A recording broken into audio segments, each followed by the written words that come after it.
ሰላም አለይኩም የሁላችንም ቤት ውስጥ የሆነ ቀን ሊገባ የሚችል የሆነ ታሪክን ዛሬ ልነግራችሁ ነው። በጣም ጆሮአችሁን እንድትሰጡኝ እፈልጋለሁ። ምክንያቱም የሆነ ቀን እንኳን ሊደርስባችሁ ስለሚችል ያን ጊዜ ከዛ መከራ እንዴት መውጣት እንዳለባችሁ አስተማሪ የሆነ ታሪክ ስለሆነ እስከ መጨረሻ አዳምጡ። እንዲሁም ለሌሎች ሼር ማድረግን ማጋራት እንዳትረሱ።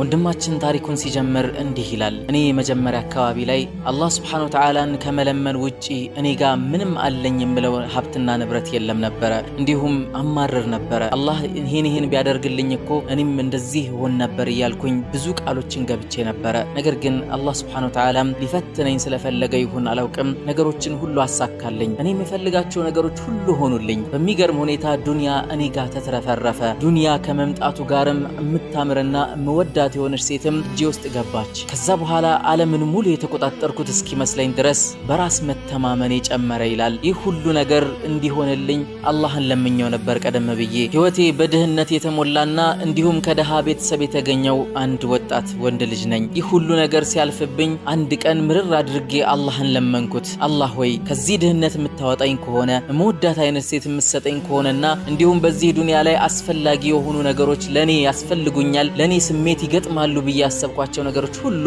የሚደረጉልኝ ከሆነ አንተን በትክክል አመልክሃለሁ። እንዲሁም በሰጠኸኝ ገንዘብ አንተ ለምትወደው ነገር አደርጋለሁኝ። መስጂድ ገነባለሁ፣ መድረሳ ገነባለሁ፣ የቲሞችን እመግባለሁ፣ የተለያዩ መልካም ስራዎችን እሰራለሁ እያልኩኝ በየዕለቱ አላህን እጨቀጭቀው ነበር ይላል። ይሄ ሁሉ ጭቅጨቃዬ ግን አንድ ቀን ተሳካልኝ። እዚህ ላይ ግን ትንሽ ላስቆማችሁና እኔ በዚህ ቻናል እንድቀጥል የምታግዙኝ እናንተ ናችሁ። ስለዚህም ከናንተ የምፈልገው እናንተ ባትገዙ እንኳን ሌሎች ሊገዙ ስለሚችሉ በጣም ያማሩና ጠንካራ የሆኑ እቃዎችን የአረቢያ መጅሊስና የፈርኒቸር ውጤቶችን ከፈለጋችሁ ከሰያ አረቢያ መጅሊስ እንድታዙና እንዲሁም ለሌሎች እንድትጠቁሙልኝ እፈልጋለሁ። ቤታችሁን ውብና የሚያምር ለማድረግ ከፈለጋችሁ ምርጫችሁ ሰያ መጅሊስና ፈርኒቸር ይሁን። አሁን ወደ ታሪኩ እንመለስ። በሚገርም ሁኔታ በአንድ ጨረታ የተነሳ ብቻ ህይወቴ ሙሉ ተቀየረልኝ። ሚሊዮኖች ውስጥ በአንድ ሌሊት ውስጥ ገባሁኝ። ሚሊዮኖችን ያስኩኝ። እንዲሁም የምወዳትን ሴት አገባሁ። ይህም ሳይበቃኝ ደግሞ ከሷም ልጆችን አፈራው። ከዛ በኋላ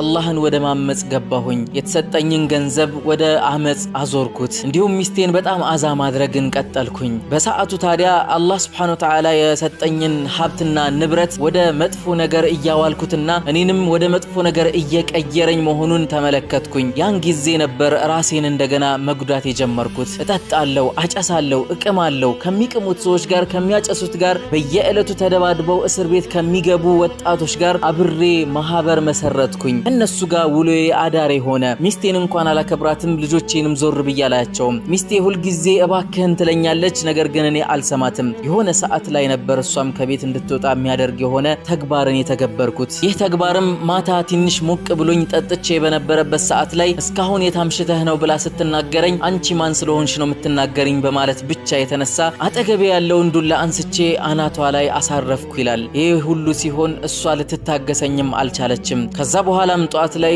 ሁሉን ነገሯን ጠቅልላ ወደ ቤተሰቦቿ ሄደች። ከዚህ በኋላ አንተን ልመለከትህም ሆነ ተስፋ ላደርግብህ አልፈልግም፣ ከዚህ በኋላ እንዳትመጣብኝ በማለት ከዚህ በፊት እንኳን በሽምግልና ምንፈታቸውን ነገሮች እድል አልሰጥህም በማለት ዘጋችብኝ በሯን። ከዛም እኔ እየተጸጸትኩ ባለሁበት ሰዓት ጓደኞቼም የተጠጉበት መንገድ ገንዘብ ስላለኝና እንዲሁም ለነሱ አንዳንድ ነገሮችን ስለማደርግላቸው ስለነበረ እነሱም ገንዘቤን ሲያጡ ሸሹኝ። ህይወት እንደምፈልጋት አልሆንልኝ አለች። ልጆቼን ማየት እንኳን አልቻልኩም። ንብረቴም ወደታች እየወረደና ከኔ እየሸሸኝ ነው ያለው። በዚህ ሰዓት ነበር የተጸጸትኩት ይላል። ይህን ታሪክም ሌሎች ሰዎች እንዲጠቀሙበትና ከኔ ታሪክ ተምረው ይህ ነገር ከመከሰቱ በፊት አስቀድመው እንዲጠነቀቁ ስለፈለኩ ታሪኬን አካፈልኩ በማለት ወንድማችን ይናገራል። ወንድሞቼ እህቶቼ፣ አላህ Subhanahu Wa Ta'ala አሁን ያለንበትን ሁኔታ እንዲቀይርልን ፈልገን ከቀየረልን በኋላና መልካም ነገሮችን በእኛ ከዋለልን በኋላ እኛ በሱ የምንቀየርበት ሁኔታ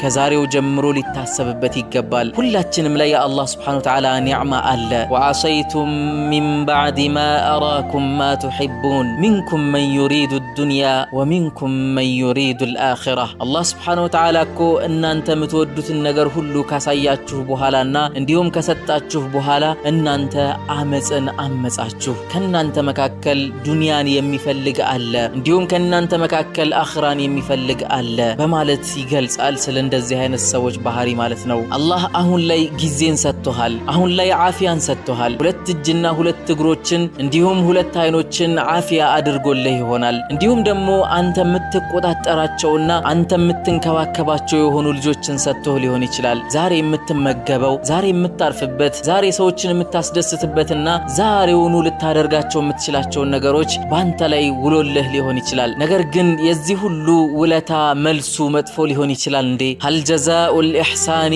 ኢለል ኢሕሳን፣ የመልካም ነገሮች እኮ ምላሹ መልካም ሊሆን አይችልም እንዴ? መልካም ነው ሊሆን የሚገባው። ይህን ሁሉ ውለታ አላህ ሲውልልህ ምንም ክፍያን አልፈለገም። ካንተ የሚፈልገው እሱን እንድትታዘዘውና ይቺን ምድር እንድታስተካክላት ብቻ ነው የሚፈለገው። ስለዚህ ምላሹ ሊሆን የሚገባው ያ አምላካችን አላህ ሱብሓነሁ ወተዓላ ያዘዘንን ነገር በአግባቡ መተግበር ብቻ ነው ማለት ነው። ሰላሙ አለይኩም ወረሕመቱላሂ ወበረካቱሁ።